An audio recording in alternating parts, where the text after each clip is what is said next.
Hey, what's up everybody? It's Matt from Rocky's War Room, and today I have another Let's Build video for the game Beyond the Gates of Antares, the 28mm sci-fi game by Warlord Games.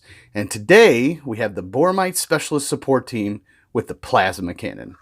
So this will definitely add some firepower to my ranks. So let's crack it open and see what's in here. As you guys know, you can go on Warlord's website to see what this looks like. Thank you, Ronnie. Yes, I appreciate it. To see what this machine actually looks like, how it's built, what it looks like when it's built. We got several different bases here from the looks of it. All right, the foam. We got the platform. We got the the big bad boy here. That looks awesome. Dang. That looks like it'll do some damage. Looks like we got some sort of gun shield. Awesome. All right. And we got the... This is so cool. Now, I haven't seen this yet, but this is a group holding the next load that goes into the cannon there. Bringing up the rounds. Man, oh man, that's cool. That shouldn't be too hard to do. Looks like we got a spotter drone right there. Typical spotter drone. Looks like a frag borer. And all these guys, which is something I really love and I really wanted to point out to everybody, is the fact that this kit here, most of the Boromites come with their heads separate. This one has their heads already attached. I do like that a lot better than I do with the detached heads. Of course, the detached heads you could actually pick and choose who you want to put it on, but I prefer kits where it's all one piece, obviously, because you don't have to put the heads on, and they're not as flimsy, and you won't risk, being knocking them off. So, but here's our kit. I'm going to show you guys the tools I used to put this together. Then I'm going to completely assemble this, and I'll be right back in a sec to tell you how I did it and the troubles I had. Back in a minute.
All right, there you have it. The Boromite Specialist Support Team with Plasma Cannon. Very, very cool kit. This is a newer kit from for the Boromites, and I really like it. The character is there with these fellas right here. I mean, it's awesome. Just really happy with it. They improve every time they put out these new kits. Now, the hardest part about this kit, the base here for the guys that are sitting, you got to make sure that this is level on the bottom. I usually, on this bottom piece, cutting off the flash, I'll usually take one of these scouring pads or a emery board and try to flatten it as best I can. Now, these guys were, as you can see, they're straight up and down right now. They were kind of bent forward. So what you do to combat that, so they're not like looking like they're hunched over while they're carrying it, they're sitting more straight up. I mean, they're rock people, they're strong, they're used to this kind of stuff. You take the metal piece, grab it firmly, and very slowly bend this side back, without putting too much force on the joints. And they'll straighten up a little bit. And then this little thin piece in the center here, it won't take much to bend it into place either. Then you set it flat on a flat surface. And when you put it on the base, before you glue it, you push down. And what that'll do is it'll flatten it out. It's a soft enough metal to where it'll flatten out. And you'll get nice standing up straight instead of leaning forward just a little bit. As you can see right here, I got a small gap. That's okay, because that will be filled in.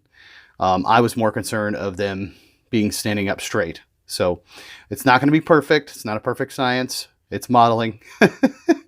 So this can be covered up, bush, rock, what have you. I'll probably be putting a lot of rocks on these guys. And my spotter drone, obviously, it doesn't fit in the hole, which is fine because you can just add glue. And when I paint something like this, I usually wrap the clear stand with some painter's tape first. I may cut this little plastic sliver off and sit it flat on here. I may do that later on when I decide to paint it. But other than that, I find it easier to paint on these little stands with some painter's tape. So this guy just fit on the base, no big deal. It's pretty easy. I left the flash on there. I wasn't really concerned about it. It's going to get covered up, obviously. And our plasma cannon. Very nice looking. Be sure you do look at the Warlords, the picture, basically the blister art that's on the website of where this sits on the gun. I mean, I guess you can really put it wherever you want, the gun shield here. I positioned it where I liked it, basically. There is a picture of where they have it. It's kind of pushed forward. I put this kind of back a little bit as it's trying to move up, blocking deflecting the gunfire as a shield. So I put it in here. There's a couple grooves in the gun there. As you can see, it kind of fits in. I probably could have left it back a little bit, but I like the position of it. That's just personal preference. The hardest part about this one is the gun shield went on just fine, but when you place it in the base there, the hole's a little bit bigger, so you're going to have to hold it there for quite a bit until your glue sticks, unless you want to use something like Instaset and spray it or something like that. So, but other than that, it's a great looking kit. Very characterful. I'm glad I got it.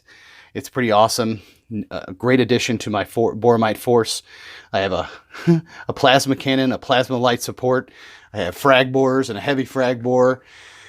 Whew, I got some firepower for the Boromites.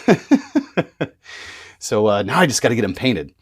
So, but anyway, that's all I got for you guys. There will be some still shots of this kit following this before the end credits. I appreciate you sticking around. If you haven't subscribed, please do. Please hit that bell. Leave me some comments. Tell me what you thought of this kit here. If you liked it as much as I did, I'd really appreciate it. And last but not least, from me to you, ta-ta, and we'll see you in the next video.